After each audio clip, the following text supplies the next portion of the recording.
بسم الله الرحمن الرحيم. الحمد لله على إحسانه والشكر له على توفيقه وامتنانه، وأشهد أن لا إله إلا الله وحده لا شريك له تعظيما لشأنه، وأشهد أن محمدا عبده ورسوله صلى الله عليه وعلى آله وصحبه أجمعين. أما بعد. Assalamu alaikum va rahmatullohi va barakatuhu. Hurmatli ustozlar va qarindoshlar, biz o'tgangi darsimizda payg'ambarimiz sollallohu alayhi vasallamni bilish, ya'ni a'rib nabiyaka, payg'ambaringizni to'ning degan temada dars qilayotgan bu darsning 5-bo'limi. Payg'ambarimiz sollallohu alayhi vasallam eng go'zal axloqlarni o'ziga mujassamlashtirgan, adab axloqning eng asillari payg'ambar alayhissalomda bo'lgan. Bu to'g'rida Shayxul Islom Ibn Taymiya rahimahulloh shundoq deydi: Payg'ambarimiz sollallohu alayhi vasallamningki hayotida bir yolg'on gap qilib qo'yganligi tarixda bayon qilinmagan. Shundoqla bir odamga zulm qilganligi yoki bir odamga va'da qilib va'dasi tutmaganligi bayon qilinmagan. Balki payg'ambarimiz sollallohu alayhi vasallam insonlarning ichidagi eng rostchil zot, eng adolatparvar, ahdisiga eng vafo qiladigan zot edi. Ahvollarning farqli bo'lishi bilan mayli xotirjamlik vaqtida bo'lsin, qo'rqinchli vaqtida bo'lsin, kuch-quvvatga to'lgan vaqtida bo'lsin yoki musulmonlar ojiz davrlarda bo'lsin, payg'ambarimiz sollallohu alayhi vasallam yolg'on so'zlamagan, kishilarga zulm qilmagan, va'dasiga vafosizlik qilmagan. Payg'ambarimiz sollallohu alayhi vasallam oilasidagilarni naytibak hurmat qildi, ularga eng go'zal muomala qildi. Payg'ambar alayhissalomning yeniga qizi Fatima radhiyallohu anha kelgan vaqtida payg'ambar alayhissalom o'rnidan turib marhaban, xush kelibsiz qizim deb o'zining yeniga o'tag'izgan va payg'ambar alayhissalom bunday degan: xayrukum li ahli va ana xayrukum li ahli rawahu Tirmiziy. Sizlarning eng yaxshilaringlar o'z oilasiga nayt yaxshi muomalada bo'lgan, yaxshilikda bo'lganlar.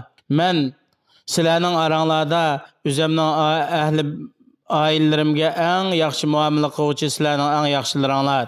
Imom Tirmiziy rivoyat qilgan hadis. Hatto payg'ambar alayhissalomning axloqining go'zalligiga Alloh subhanahu va taolo guvohlik berib, Qur'oni Karimda shunday bayon qilgan: "Va innaka la ala xuluqin azim." Haqiqatan sen buyuk axloq sohibi deb alohida madhilagan. Payg'ambarimiz sollallohu alayhi vasallam kishilarning orasida qarasa intayin chiroyli shunday bir insonningki qaragan sira qarag'usi keladigan shunday bir zot edi. Yuzlaridan 14 kunlik to'lin oydak nur chaqnab turardi. Bara ibn Azib radhiyallohu anhu deydi: "Men payg'ambar alayhissalomdan chiroyli bir narsani ko'rmadim." Buxoriy rivoyati. Payg'ambar alayhissalomning butun jasadlari, puroqlari shunda xushpuroq edi. Anas radhiyallohu anhu deydi: "Men payg'ambarimiz sollallohu alayhi vasallamning purug'idanmi xushbo'y hech bir miski ambar bir narsani purab boqmadim." Muslim rivoyat qilgan hadis. Payg'ambar alayhissalomningki tili nayt baligh, balog'atlik, ochiq so'zlaydigan, ravon so'zlaydigan zot edi. Payg'ambar alayhissalomning qilgan so'zlari insonningki dilning beg'ishiga tegatdi. Payg'ambar alayhissalom o'zining vaqtining hammasini Allohga itoat qilish, Allohning roziligi bilan gullantiradi. Bu to'g'rida Alloh subhanahu va taolo Qur'oni Karimda shunday aytadi: "Qul inna solati va nusuki va mahyaya va mamati lillahi robbil alamin la sharika lah." Ey Muhammad sallallohu alayhi vasallam, esla, haqiqatan mening namozim, haj faoliyatlarim, hayotligim, mamatim olamlarning Robbi bo'lgan Alloh uchundir. Allohga hech narsani sherik keltirmayman. Payg'ambarimiz sollallohu alayhi vasallam payg'ambar qilib avatilgandan toki vafot bo'lganga qadar bandalarni Robbiga ibodat qilishga da'vat qilgan. Ularni shirkka tushib qilishdan cheklagan va har qanday yaxshilik bo'lsa ummatini bu yaxshilikka yetaklagan. Har qanday yomonlik bo'lsa ummatni bu yomonlikdan hazar qildigan. Shuning uchun bizmi hayotimizda payg'ambar alayhissalomning yo'lini lazım tutishimiz, payg'ambar alayhissalomning ko'rsatmasi sunnatiga chang eslashimiz va payg'ambar alayhissalomga, payg'ambar alayhissalomning sunnatiga muxolifatchilik qilishdan hazar qilishimiz, shu orqali dunyo oxiratda baxt, saodat, utuq qozonishimiz zarur bo'ladi. Payg'ambarimiz sollallohu alayhi vasallam biz yuqorida sifatlarini so'zlab o'tdik. Bu insonlardan bo'lgan bir inson kasal bo'ladi, ochlikqa uchraydi, bearam bo'ladi, uxlaydi. Payg'ambar alayhissalom uchun parvardigorlik yoki ilohlik xususiyatlardan bir xususiyat yo'q.